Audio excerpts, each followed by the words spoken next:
So good day everyone. So today we're going to discuss about one of the topics in readings in Philippine history, which is the Philippine Constitution.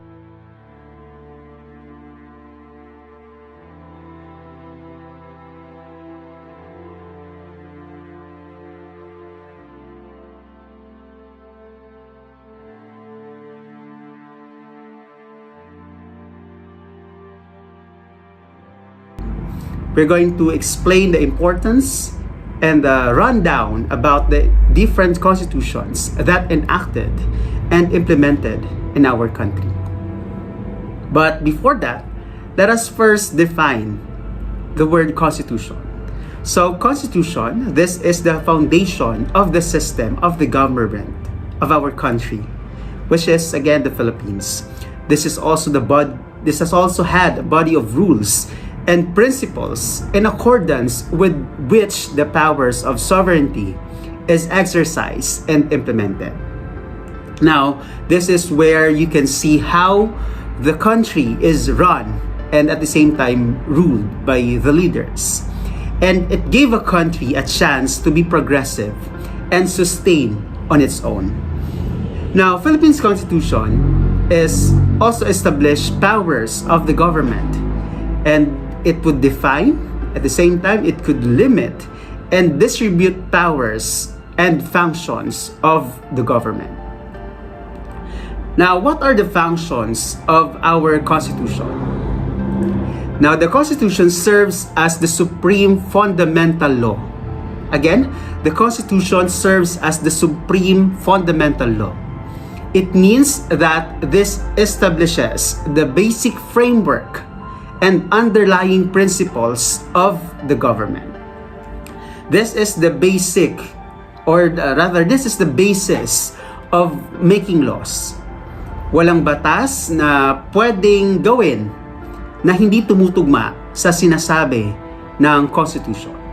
Again, ulitin ko, walang batas na pwedeng gawin na hindi tumutugma sa sinasabi ng Constitution. This would describe the framework of the type of government that may happen in our country. Which means that kung magkakaroon tayo ng isang government, dapat nakabatay sa kung ano ang nilalaman ng ating Constitution. So again, kung ano man ang magkakaroon tayo sa ating government, dapat nakabatay ito sa ating Constitution. In the case of the Philippines, we are using, as of the moment, the 1987 Constitution. We have a democratic states as prescribed by the Philippine Constitution that, again, currently we are using in the country. But before we jump into the history of the Constitution, before naging basis of the Constitution of the Philippines, yung 1987, let us first identify how can we say that a Constitution is well written. Paano natin masabi na ang Constitution ay maayos ang pagkakasulat? First, a Constitution should be broad. It should be comprehensive, that it explains clearly the content of the Constitution. Again, first, the Constitution should be broad. Second, it should be brief, direct to the point.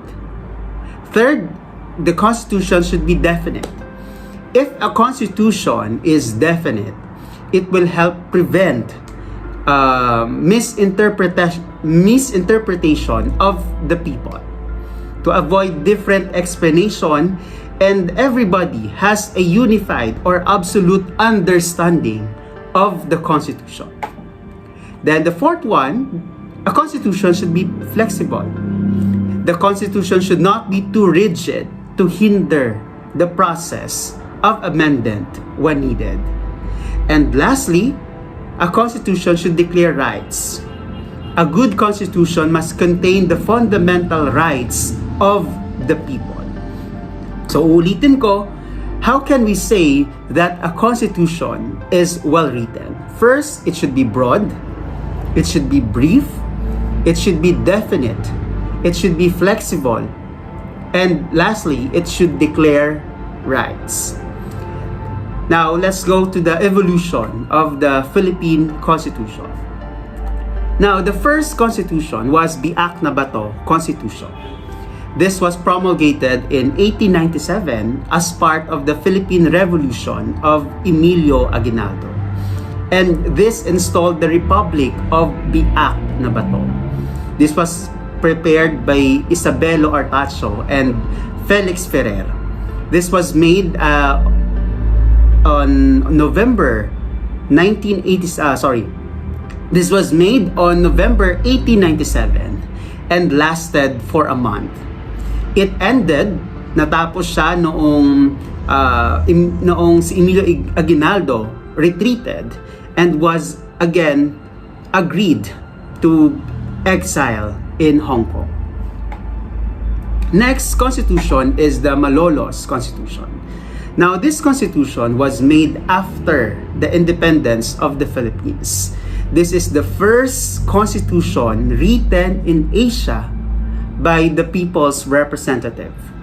The making of the Malolos Constitution was the pursuant to the law, to the provision of Tidings McDuffie Law, which provides the Philippines a draft of its own constitution and the precedent condition for the proclamation of the Philippine independence. Now, this type of government was made during this time was Republican.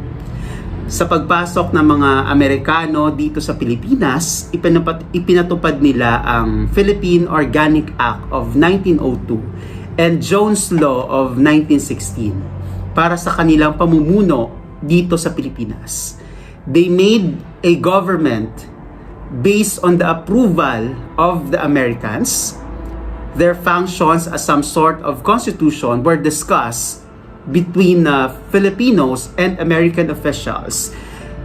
This is in preparation for the independence of the Philippines and making sure that before they give us our independence, the country can stand on its own government. Next constitution that was implemented in the country is the 1935 Constitution. So, the 1935 Constitution, the Jones Law of 1916, and the Philippine Organic Act of 1902 all lead to the creation of the 1935 Constitution. Now, the 1935 Constitution was made through the 1934 Constitutional Convention, and it is created in the Commonwealth Government of the Philippines.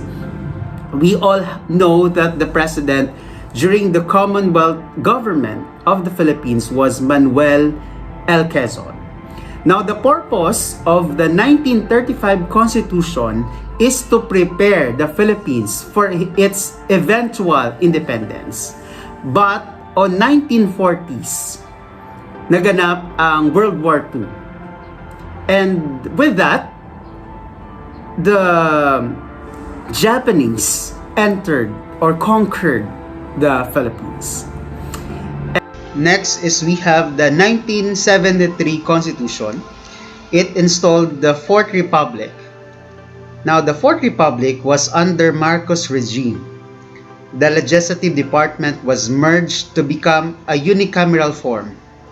It forms a authoritarian presidential system, having all the powers in the hands of the president. This is manifested along with the declaration of the martial law. And one of the characteristics of the 1937 Constitution was the lengthy power of the executive department. Now, this constitution lasted until former President Ferdinand Marcos Sr. leaves presidency. And the next constitution is the Freedom Constitution. It took place by the virtue of the proclamation number 3 of the then President Corazon Aquino. It lasted for only 60 days. During this period, prior laws which are in conformity with the goals of the current administrations are adopted, and anything that transgressed the rights of Filipinos Filipino people were left behind. And the last constitution is the 1987 Constitution. Now, our current constitution was the 1987 Constitution. This is a unitary presidential constitutional republic. This marks the return of democracy in the Philippines. The civilian authority is higher than the military. It explains the separation of the church and the state, the distribution of the power of the government to 3 branches: the executive, the legislative, and the judiciary. Now, the 1987 Constitution is still utilized by the government and at the same time being enjoyed by the Filipino citizens. Now, what are the contents of the 1987 Constitution? First is the preamble. Second is Article 1, which is about the national territory. Article 2, the Declaration of Principles and State Policies. Article 3, the Bill of Rights. Article 4, the Citizenship. Article 5, Suffrage. Article 6, the Legislative Department. Article 7 is the Executive Department. Article 8 is the Judicial Department. For Article 9, it includes the Constitutional Commissions. Article 10 is about the local government. Article 11 is the accountability of public officers. Article 12 is the national economic and patrimony. Article 13 is about social justice and human rights. Article 14 is education, science and technology, arts, culture, and sports. Article 15 is the family. Article 16 is the general provisions. Article 17 is the amendment or the revisions. And the last, Article 18, is about the transitory provisions. Now, before we jump into the conclusion about the Philippines Constitution, let me share to you one of the most unforgettable experience that I have during my high school days. We were asked to memorize about the preamble or the preamble, which includes in the 1987 Constitution. And up until now, I can still memorize the preamble of the Philippines. So it states that we, the sovereign Filipino people, imploring the aid of Almighty God in order to build a just and humane society and establish a government that shall embody our ideals and aspirations, promote the common goods, conserve and develop our patrimony, and secure to ourselves the blessings of independence and democracy under the rule of law and regime of truth, justice, freedom, love, equality, and peace. Do ordain and promulgate this Constitution. So, siguro it's good if we are familiar of the preamble of the Philippines because it also serves as our learnings, and at the same time will remind us of the content of the 1987 Constitution.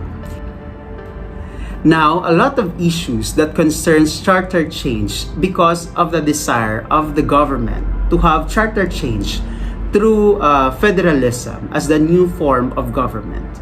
So this issues has been one of the considerations in changing the form of government of the Philippines. But up until now, we are still using the 1987 Constitution, and the change or the charter change is still not yet implemented in our country.